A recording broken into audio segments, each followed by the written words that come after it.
Hello and welcome to the Homeowner Prep Podcast. I'm your host, Eric Alon, and this podcast was created to provide real-world advice and accountability for first-time homebuyers. We'll be interviewing industry experts, providing some how-tos, and talking with first-time homebuyers about their personal experiences. If that sounds interesting to you, please be sure to subscribe, and if you're watching on YouTube, be sure to hit the little bell to be notified when new episodes release. Now let's dive into today's episode. Hello and welcome to the Homeowner Prep Podcast. I'm Eric Halan, and today we're going to be actually talking about a topic that I've recently had some conversations about, and that's should you break your rental agreement or your lease in order to buy your first home?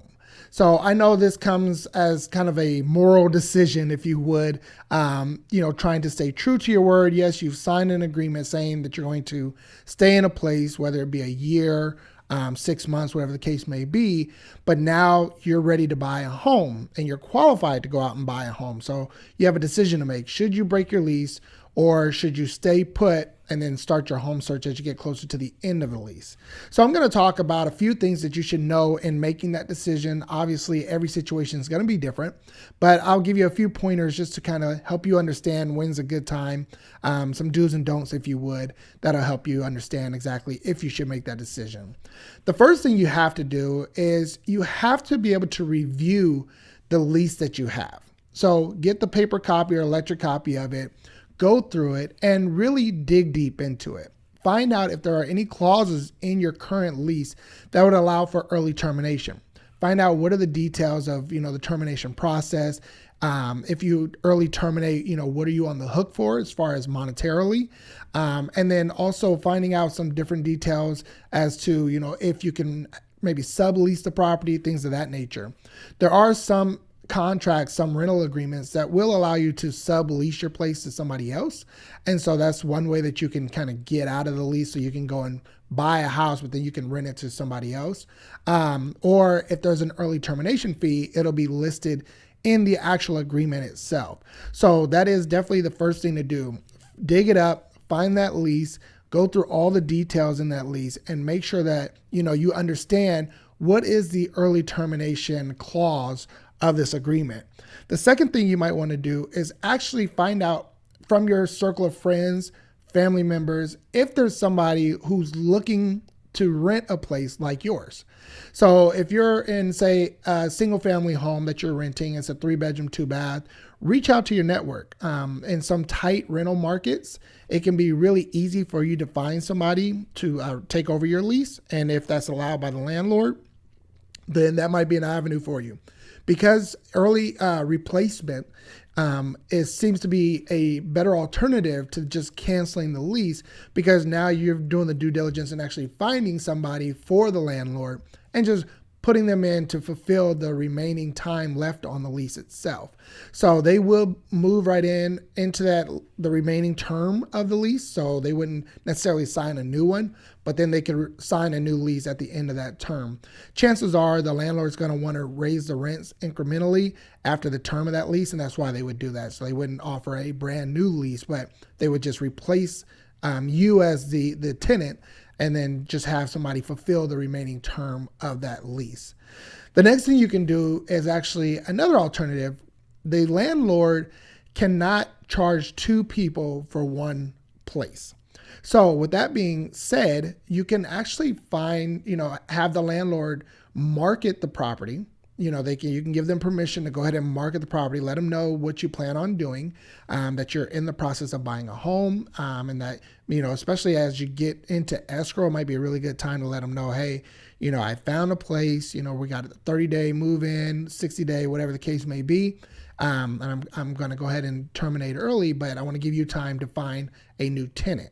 And so what you can do is give them permission to go ahead and market the property, help them, make it photogenic, have it set up so they can come in and take some photos, because you're going to want to have a replacement. So that way you're not on the hook for that lease. And if the landlord is able to find somebody who's going to rent the place at the same rate that you were paying, then they can charge them and not charge you. They cannot charge 2 people for one space. So there may be an opportunity for you to help the landlord and just say, hey, you know what? This is my plan. I'm making a move, and I want to be able to help you find somebody, so that way the remaining term of this lease can be in place, so there's no vacancies, if you would. This is a good method of, making sure that you're kind of not leaving on bad terms. Because as I have these conversations with folks, the biggest thing is they want to honor their word. And I understand that, hey, I signed this lease. I want to stay put. I want to honor what I signed on for. But in all honesty, when you're in a position to buy a home as a first-time home buyer, you got to take advantage of that opportunity. Buying a home and getting qualified to buy a home is not guaranteed. In fact, things can change overnight.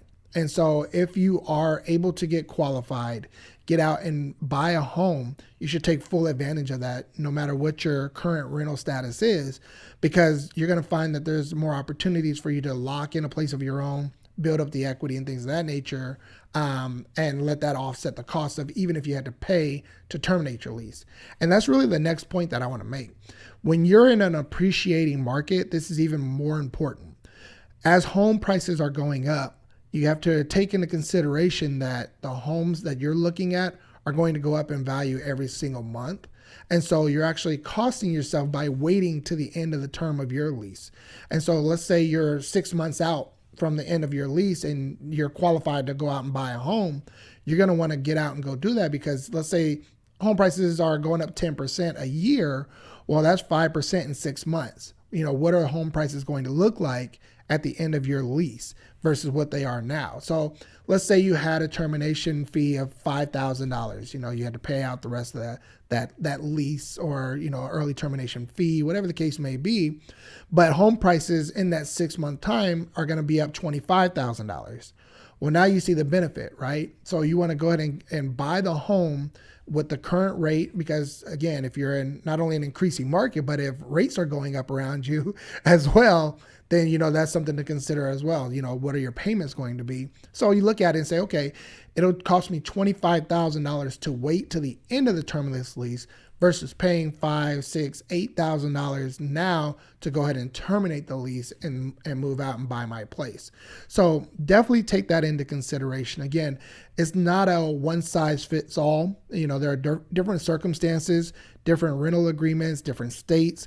If you're in the need to really dive deep into your lease and your rental agreement and these second eyes, to kind of look it over, or even if you need to talk to a real estate attorney or a realtor in your area, definitely reach out to us. I mean, we love to help you make that decision and do a cost benefit analysis, because at the end of the day, like I said, you could be costing yourself a lot more money trying to honor a rental agreement than just paying an early termination, or using some of the other tips that we talked about as far as finding a replacement, or, finding somebody else to take over your lease.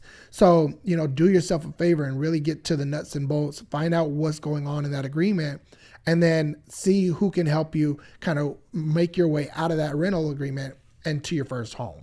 So again, if you have any questions, definitely don't hesitate to reach out to us. It's not a one size fits all. We want to make sure that you have the answers that you need in order to make an informed decision. You can always reach out to us on Instagram. Send us a direct message at Homeowner Prep, and we'll love to answer any questions and help you through that process. I hope you got some valuable information from today's episode. Remember, as you sign on to a lease, look at the cost benefit analysis, look at, your opportunity, your window of opportunity to buy a home and take full advantage of that. Don't let that lease hold you back. And as you got some great information in this episode, hopefully you can share it with those that you know. And until next time, be blessed. I hope you got some value from today's episode. If you know someone who could benefit from hearing this show, be sure to share it with them. And if you're listening to the podcast, we'd love for you to drop us a review. We'd also love to hear from you if you have any questions. So reach out to us on Instagram at Homeowner Prep. Who knows, we may read your review and answer your question on one of our future shows.